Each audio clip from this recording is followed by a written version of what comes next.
So you do your time with the Jam, and then you get a contract with the Clippers. Yeah.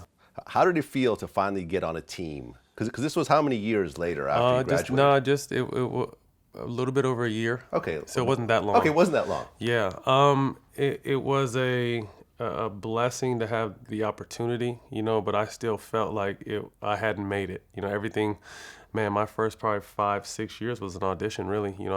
Started with 10-day contracts, and I got 2 of those, and they signed me for the year, and then everything else was a year after that, so it was really just an audition. So I never really got a chance to say, I made it. It was just it was time to go.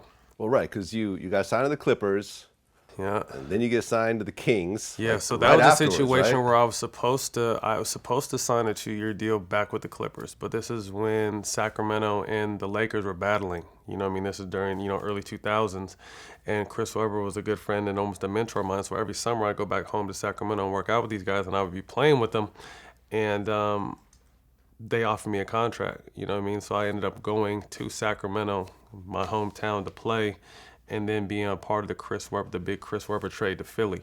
And after that, it was kind of like a merry-go-round of where I went, because I really didn't get a chance to play. Right, because then you get traded to the 76ers. Sixers. Halfway through the 2004-2005 season. Yeah. But you never actually suited up. Not that year. The following year. You got injured. Yeah, the following year I went back, and I can't even tell you how many games I played. I could probably count on one hand the games I got in. Just never really got a chance. Went to the Knicks for a brief time, then back to Philly, and really just had a tough go in Philly. My first coach was Jim O'Brien, like I said, who didn't really give me a chance. The next year I came back, and it was Mo Cheeks, and Mo Cheeks was first-time head coach. To me, too immature. He was still caught in between being a player and wearing the suit and being a coach. So we just didn't get along, and luckily I got out of that, and then landed in Golden State randomly. Right. And that was the first time you really found a home. Right. How did it feel? This is like 2006 when Yeah. you finally made it to Golden State after hopping around for how many years? 3 years. 3 years. Uh-huh. Well, I guess before you joined Golden State, you were going to go back to the NFL. Yeah, I was going to play. It came to a point where I was just like, man, I keep bouncing around. I'm not really getting a chance to play. I know I could play football. So we had lined up some NFL teams. I don't remember all of them off the top, but I remember speaking with my agent. There was about 5 to 6 teams that were willing to give me an open tryout. And my brother was playing college football at the time, and we were just back and forth. So I would do basketball and football workouts in the summertime, thinking, all right, well, this is going to be my last chance that I'm going to give myself. This is my last summer just going basketball. If it doesn't work right here, I'm going to go football. And luckily, that's the time I signed with Golden State. How did that feel to finally sign with the Warriors? That was good because it was random too. You know what I mean? It was a former teammate of mine, Baron Davis, had hit me up. He was in the Bay already. I was in Sacramento just working out during the summertime. And he's like, hey, we're having pickup games at the facility today if you want to come down and play. And so I drove down an hour and a half and played well, not knowing that Don Nelson was upstairs in his office, and he saw us play.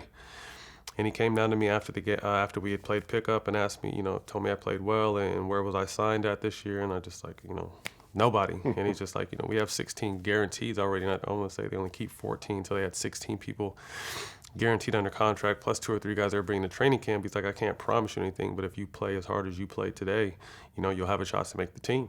And, that's all I need. That was the first time I really felt that like a coach had confidence in me and saw what I can do and gave me a shot. And, I ran with it. Well, I guess before you came to Golden State, you had only made 10 three-pointers in your whole career. Mm-hmm. And then in the 2006-2007 season, you made 106 three-pointers. I think it was the largest jump in NBA history. I know. Something crazy like that. From 10 total in 4 years to 106 in one season. It was just really an opportunity. I think there's several people in my position, that can play, but just, we were lost in the shuffle, being late round picks or not being drafted. There's a lot of politics in the NBA, and if you're a first-round pick, they're going to give you every opportunity to play, and, if you're making more money than someone, they're going to give that person an opportunity to play. So I was never making a ton of money, and I was a second-round pick. So I really had to fight my way to even get on the court, and I think that's when a lot of guys get lost in the shuffle because they never even get a chance to get on the court. I mean, were you basically Steph Curry over there before Steph Curry? No, I mean, I had held the record for threes in the game, I think, before Steph came along. I think it was 7 until, the Splash Brothers came along and it was over. demolished it. But it was really, like you said, the first time I felt like I had a team, and it wasn't far from home, and the city really took to me. The Bay really, fucked with me, and it was a special time, and we had a really special team that year.